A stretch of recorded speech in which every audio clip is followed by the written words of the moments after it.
తెలంగాణ మలిదశ ఉద్యమాన్ని ఉర్రు తొలగించిన పాట జే జే తెలంగాణ.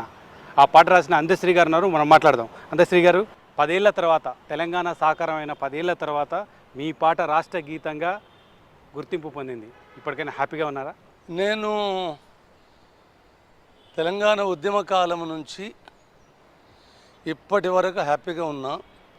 బాధ కలిగింది ఎప్పుడు అంటే, పిల్లలు భవిష్యత్తును కలగని బలిదానాలు అవుతున్న కాలం చూసినప్పుడు బాధపడ్డా. మేమే సర్వస్వం, మేమే తెలంగాణ అన్నవాళ్ళు పగటేశాలు వేస్తున్నప్పుడు, పలుకుబడిని ప్లే చేసుకుంటూ సంపాదనే సర్వస్వం అనుకున్న వాళ్ళని చూసినప్పుడు కొద్దిగా ఆవేదనకు లోనైన తప్ప, ఈ రెండు తీసి పక్కన పెడితే తెలంగాణ నన్ను కన్నట్టే వేలాది మందిని కని లోకం మీదకి కానుకగా ఇచ్చింది.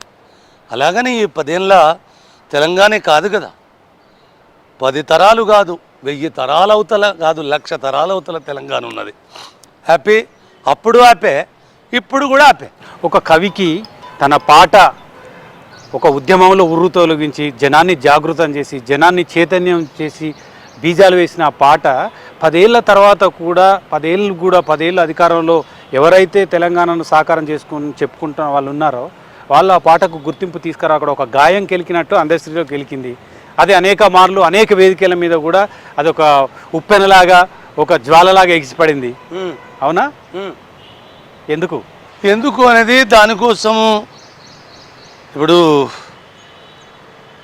జనజాతరలో మనగీతం జేకేతనమై ఎగరాలి, జంజా మారుత జననినాదమై జేగంటలు మ్రోగించాలి, ఒకటే జననం ఒకటే మరణం, జీవితమంతా జనమే మననం, కష్టాలు నష్టాలు ఎన్నెదురైన కార్యదీక్షలో తెలంగాణ, జైభోలో తెలంగాణ అని ఉద్యమ నేపథ్యాన్ని ఊపిరి నా రచనలు పోసినాయా లేకపోతే ఉద్యమమే నా పాటలకు ప్రాణప్రతిష్ఠ చేసిందా అనేది, ఈ రెండూటి గౌరవం వెనుక ఈ ఉద్యమ కాలానికి,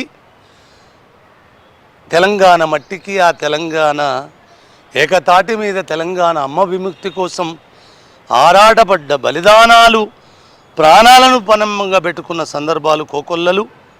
ఒకరోజా ఒకడు 14 ఏళ్ళు అంటాడు, ఒకడు ఇంకోటి చెప్తాడు, వాళ్ళకు వాళ్ళే లెక్కలు వేసుకుంటారు. ఏమన్నా అంటే తెలంగాణ అంటే సారు, సారంగంటే తెలంగాణ అన్న దరిద్రానికి నెట్ట